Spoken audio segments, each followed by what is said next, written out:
President of today's event, Chief Justice Jamdar,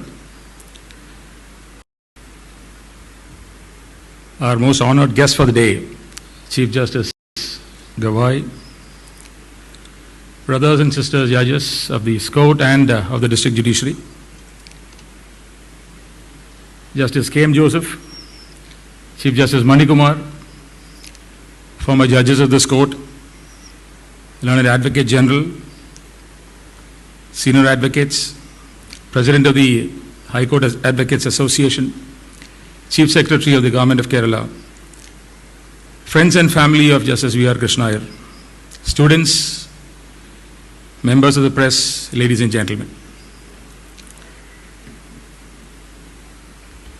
It's absolute honor for me to be called upon to speak about a person I have revered as my guru in the presence of a equally illustrious jurist, Chief Justice Gawai. I heard Jayashankar Nambiar say last year, absolutely daunting to speak about V.R. Justice Krishna Iyer and be given 5 or 10 minutes for that. Today I've been asked to do it in 10 minutes. Absolutely unnerving. And therefore I have compiled a small note which I thought I'll present before you. But before that, just a word on how this event came to be. I think a few days after Chief Justice Gawai took over, I had an occasion to speak to him on phone. I asked him, sir, when will you honor Kerala with your presence? He immediately said, without any thought, he said, I will come to speak in memory of Justice V.R.Krishna Iyer. It was a great relation. And in fact, he said, I will come only to speak in memory of Justice V.R.Krishna Iyer. So it is a great occasion for us and we got our game going. One word of recognition for someone who does not want his name to be taken. Mr. Parameshwar, Senior Advocate of the Supreme Court. He assisted me in organizing this. And my association with him goes back to a long way because he was my intern in my law chambers. Now to the task that I have, and I promised to do it in about 8 minutes totally.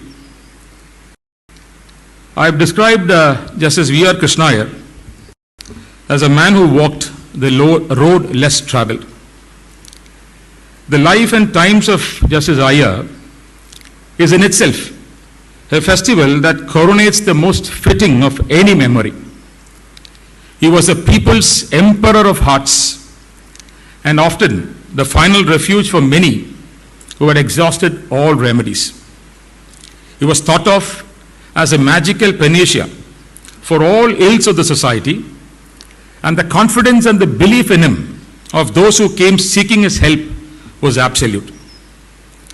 I've always felt that Justice Iyer was aware of this, and that at least at times he was overwhelmed by such tremendous expectations. He lives on in the hearts of the multitudes of men and women who he touched with his kindness and empathy.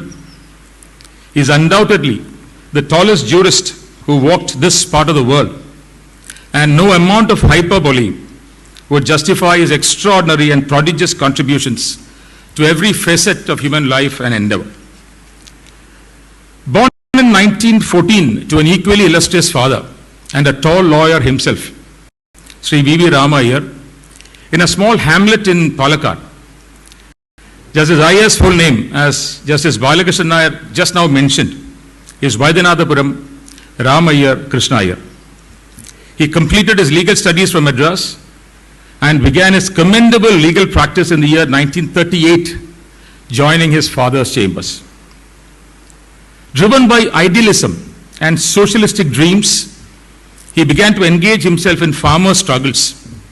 And as he himself wrote years later, he said, gently, I became a public figure of sorts without party affiliation. In 1948, Justice Iyer was wrongly accused of conniving with certain alleged vociferous elements and arrested. History shows that the government of Madras could not justify his arrest and that he was exonerated, but only after having to spend about a month in jail. As is sometimes said, Every event in life has some purpose, ordained by destiny behind it. As George Gadboy Jr. observed, Justice Iyer's first-hand experience of jail conditions and inhuman treatment of prisoners began his lifetime passion for prison reforms and the treatment of prisoners as human beings. Justice Iyer was thereafter elected to the Madras Legislative Assembly as an independent supported by the Communist Party. In 1957, after the reorganization of the states, he was elected to the Kerala State Assembly, which led to the formation of the first ever communist-led government in India. Justice Iyer was entrusted with major portfolios like inland navigation, power, prisons, social welfare, agriculture, to name a few, which stand testimony to the trust that the then Chief Minister, Sri E.M.S. Namboodiripad, had on him as an intellectual and as a humanist. In 1959, this government was dismissed, and between that year and 1968, Justice Iyer flirted with electoral politics even as he resumed his practice at the bar. In the year 1966, my father joined him as a junior in his chambers and later recounted that how busy Justice Iyer was as a lawyer in great demand, both by the elite and the common alike. Justice Iyer's political leanings, fortunately, never disqualified him from being considered for appointment as a judge of this court, and he was sworn as one on the 12th of July, 1968. Justice Iyer's progressive vision and pragmatic capabilities were fittingly recognized when he was appointed as a member of the Law Commission in September 1971, and thereafter as a judge of the Honorable Supreme Court on the 17th of July, 1973. During his legendary stint in the Supreme Court till November 1980, Justice Iyer democratized judicial remedies and gave parturition to the concepts of public interest litigation and epistolary jurisdiction.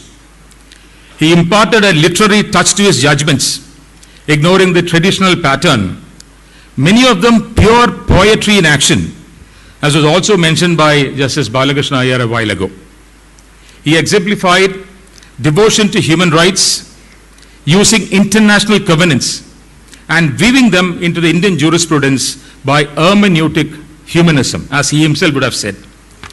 His vision was recognized the world over, and Lord Leslie George Scarman, the great English judge, wrote to Justice Iyer that he was moved by his passionate judgments in Ediga Annamma versus State of Andhra Pradesh and Rajendra Prasad versus Uttar Pradesh.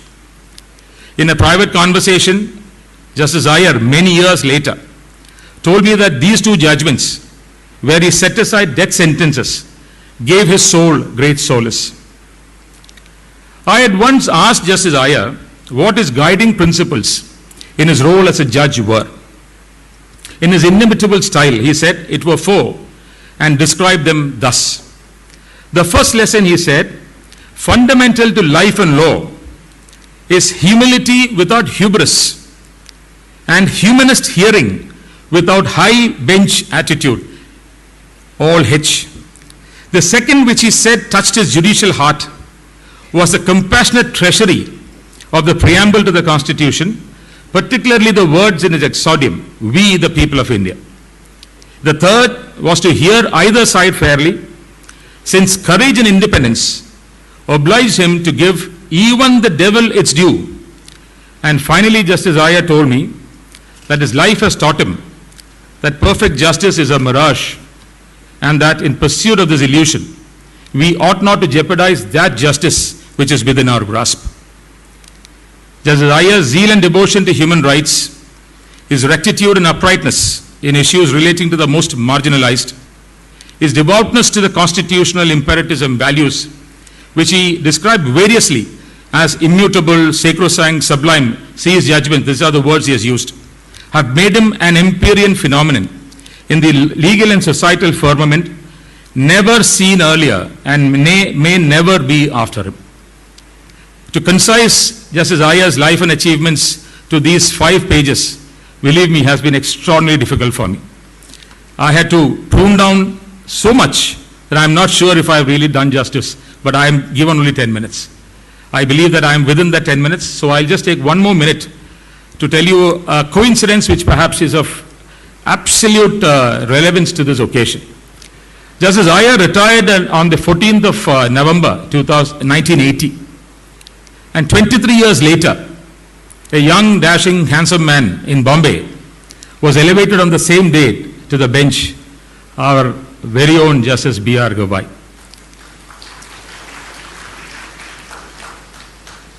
Surprised that even his lordship was not aware of this until I told him. So it's a fitting moment for us, and we stand, sir, in your gratitude, and we are humbled by your kindness. Thank you very much.